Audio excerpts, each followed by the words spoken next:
नमस्कार। श्री गणेशाय नमो नमः।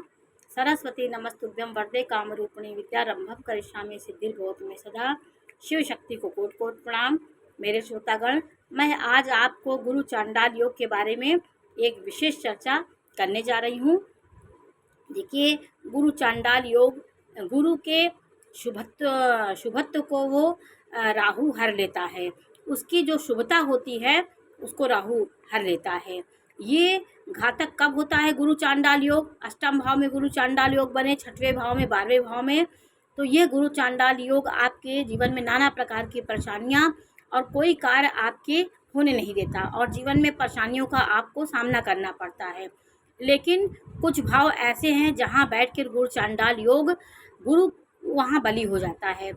प्रथम भाव में उच्च राशि में यदि गुरु चांडाल योग बनता है, राहु वहां पे दब जाता है। राहु के दोष को बृहस्पति दबा देता है।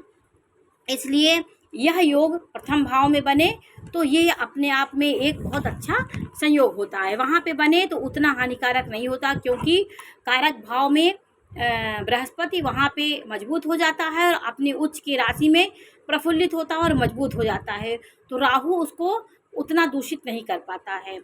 और नवम भाव में यदि गुरु चांडाल योग बनता है, स्वराशि का हो, वहाँ पे भी गुरु वहाँ कारकत्व होता है, वहाँ का कारक होता है गुरु, तो गुरु का एक बल मिला और अपनी राशि का बल मिला, तो गुरु इतना बली हो जाता है कि राहु उसके शुभता को नहीं खत्म कर पाता, अपना प्रभाव उसके ऊपर नहीं डाल पाता है।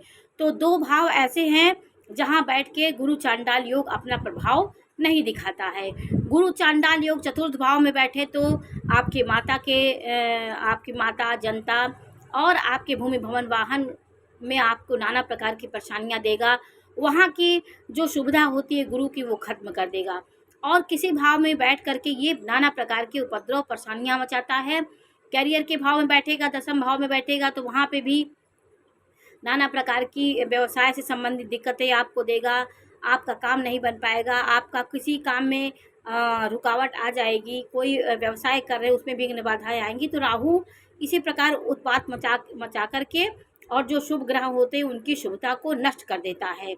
उसी प्रकार शुक्र की राशि में बैठ के भी शुक्र को प्रभावित करता है। इसी प्रकार सब राशियों में बैठ करके अलग अलग वो अपना दोष देता है। तो इसमें आपको ये अष्टम भाव में बहुत खराब होता है। पंचम भाव में यदि गुरु चांडाल योग बनेगा, पंचम भाव जैसे ये पांचवा भाव है, यहाँ से गिनेंगे तो पांचवा भाव हुआ।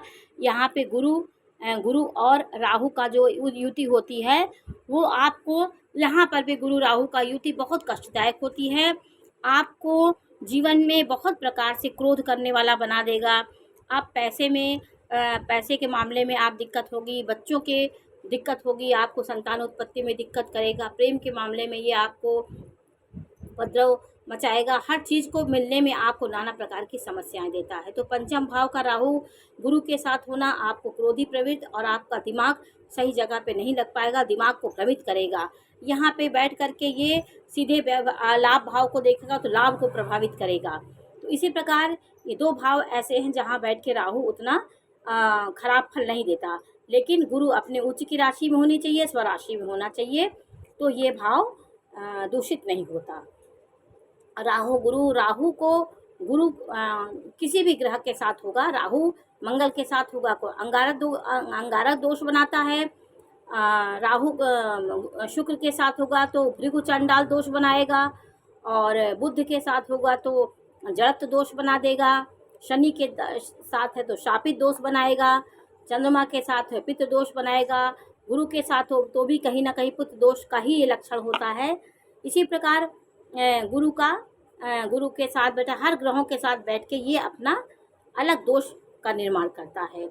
ये सिर्फ उत्पात मचाता है, भ्रम फैलाता है। तो इसी तरह हर ग्रहों के साथ इसका संबंध इसी प्रकार का होता है। तो आज मैंने आपको कुछ विशेष भाव ऐसे बताए जहाँ बैठ के गुरु चांडाल योग उतना प्रभावित नहीं होता है। नमस्कार।